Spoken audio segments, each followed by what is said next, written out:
August 2nd, 2006. The air in Washington, D.C. hung heavy with humidity. It was the kind of night that whispered secrets in the shadows.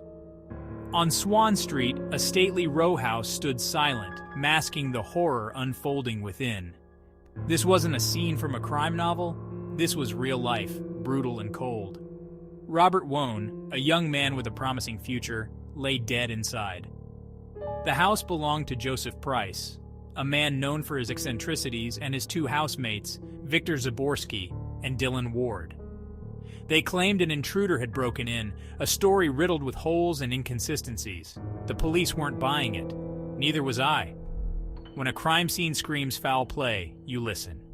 You learn to read between the lines, to dissect the whispers of fear and guilt. The deeper we delved, the more puzzling it became. This wasn't a simple break-in. This was personal. Someone wanted Robert Wone dead, and they orchestrated his demise with chilling precision. The question wasn't who, but why. What secrets did this house hold, and what were these men so desperate to conceal? As we peeled back the layers of this intricate puzzle, one thing became clear. Truth often hides in plain sight. We just had to know where to look. Robert Wone, a successful lawyer, was a guest at the house that night. He was there at the invitation of Joseph Price, a friend from college. Their relationship, however, was shrouded in whispers. Some speculated it went deeper than friendship, adding another layer of intrigue to an already complex case. Joseph lived with his romantic partner, Victor Zaborski, and their housemate, Dylan Ward. The three men presented a united front, claiming innocence, but their stories were inconsistent, their alibis flimsy at best. They pointed fingers at a phantom intruder, a narrative that crumbled under scrutiny. Robert, they claimed, was a victim of a random act of violence. But the evidence told a different story. There were no signs of forced entry, no witnesses, no trace of the alleged intruder. It was as if the killer had vanished into thin air. The more we learned about the residents of the house, the more suspicious they became. They were successful, well-educated, and connected. What could have driven them to such a desperate act? The answer, we suspected, lay buried deep within the tangled web of their relationships. The events leading up to Robert's death remain a chilling mystery. We know he arrived at the house around 10:30 p.m., looking forward to a relaxing evening with friends. He had called his wife earlier, assuring her he was safe and would be home soon. That call would be their last. Hours later, Robert was found dead in a guest bedroom, his body bearing multiple stab wounds. The scene was staged meticulously, an attempt to mislead the investigators. But we've seen enough to know a staged crime scene when we see one. It's a desperate act, a sign that someone is trying too hard to control the narrative. The residents claimed they found Robert unconscious and immediately called 911. But their demeanor told a different story.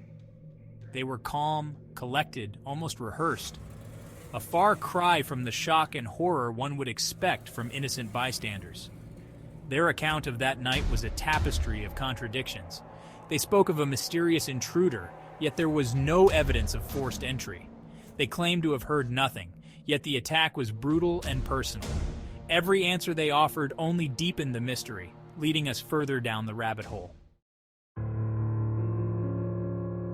The investigation into Robert Wone's murder was a study in frustration. The residents of the house, Joseph, Victor, and Dylan, became the prime suspects. Their stories didn't add up. The evidence was often contradictory, and their behavior raised more red flags than a May Day parade.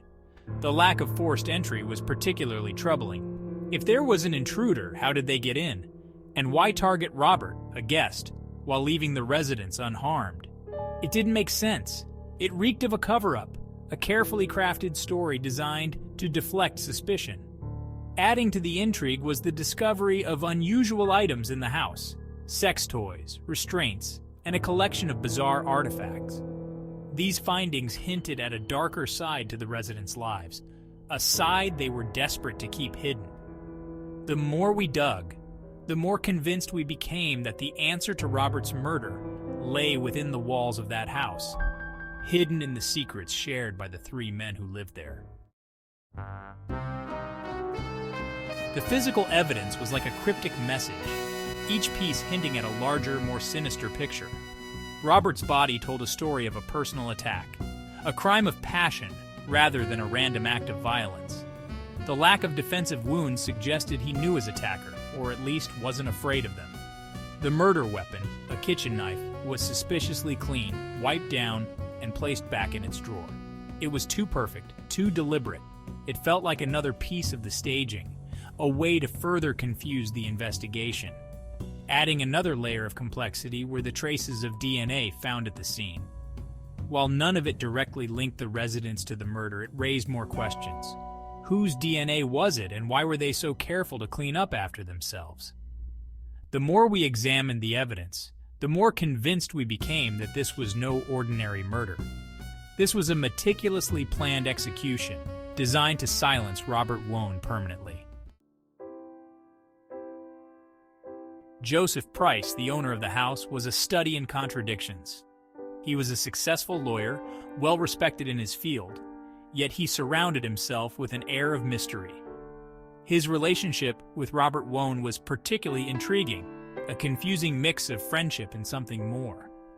Victor Zaborski, Joseph's partner, was more reserved, but no less enigmatic.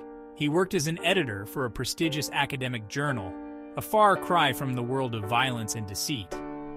Yet, something about his demeanor, his carefully chosen words, suggested he knew more than he was letting on. Then there was Dylan Ward, the third resident of the house. He was younger than the other two, more impulsive, and seemed to crave attention. His story was the most inconsistent, his alibi the weakest. Was he the weak link in their carefully constructed facade? Each man, in his own way, held a piece of the puzzle. Their lives, intertwined by circumstance and deceit, were a tangled web of secrets, lies, and unspoken truths. Unraveling their individual stories, understanding their motivations, was the key to unlocking the mystery of Robert Wone's murder. The murder of Robert Wone sent shockwaves through the quiet streets of Washington, D.C. This wasn't a city accustomed to such brazen acts of violence, especially not in the affluent neighborhood of Dupont Circle. The case quickly captivated the nation, becoming a morbid fascination for those hungry for answers. Rumors swirled like leaves in a storm. Theories were debated in hushed tones. Everyone had an opinion, but no one had the answer. The city, once a symbol of power and prestige, was now shrouded in a cloak of mystery, its streets whispering tales of deceit and murder. The pressure to solve the case mounted with each passing day. The police, accustomed to dealing with more straightforward crimes, found themselves out of their depth. The residents of Swan Street, once respected members of society, were now the subject of intense scrutiny, their lives dissected by a public desperate for answers. The city held its breath, waiting for the truth to emerge. But the truth, like the killer, remained elusive, hidden in the shadows of that fateful night. As the investigation dragged on, the weight of unspoken truths pressed down on everyone involved. The families of the victim and the suspects were caught in a maelstrom of grief, anger, and suspicion, their lives irrevocably altered by the events of that night. The residents of Swan Street, once united in their claims of innocence, began to crack under the pressure. Their stories, already riddled with inconsistencies, crumbled further under scrutiny. The bonds of friendship and love that once held them together strained under the weight of suspicion and deceit. The city watched, a silent observer to the unfolding drama. The case had exposed a darker side of the nation's capital, a world where secrets festered beneath a veneer of respectability. The murder of Robert Wone was a stark reminder that even in the most civilized of societies, darkness lurked just beneath the surface. Despite a highly publicized trial and years of speculation, the murder of Robert Wone remains unsolved. the residents of the house were eventually convicted of obstruction of justice, their web of lies and cover-ups exposed for the world to see. However, the question of who delivered the fatal blow remains unanswered. The lack of a definitive conclusion has left a scar on the city, a chilling reminder that some crimes defy explanation. Robert Wone's family continues to seek justice, haunted by the unanswered questions surrounding his death. The residents, forever linked to the crime, live under a cloud of suspicion, their lives irrevocably changed by the events of that night. The case serves as a stark reminder that justice is not always swift or absolute. Sometimes the truth remains elusive, hidden in a labyrinth of conflicting evidence and competing narratives. And sometimes the only solace to be found is in the hope that one day the truth will finally come to light. The unsolved murder of Robert Wone continues to echo through the halls of justice and the annals of true crime. It stands as a testament to the enduring power of mystery, a chilling reminder that some cases defy easy answers. The lack of a definitive conclusion only deepens the intrigue, ensuring that the case will continue to fascinate and frustrate for years to come. The story serves as a cautionary tale, a reminder that appearances can be deceiving, and that even the most seemingly ordinary individuals can harbor dark secrets. It forces us to confront the uncomfortable reality that sometimes evil lurks in plain sight, hidden beneath a veneer of normalcy. The case of Robert Wone is a chilling reminder that we may never know the full truth of what transpired on that fateful night in August 2006. However, the echoes of this unsolved mystery continue to resonate, urging us to seek justice for the victim, and to never stop searching for answers no matter how elusive they may seem.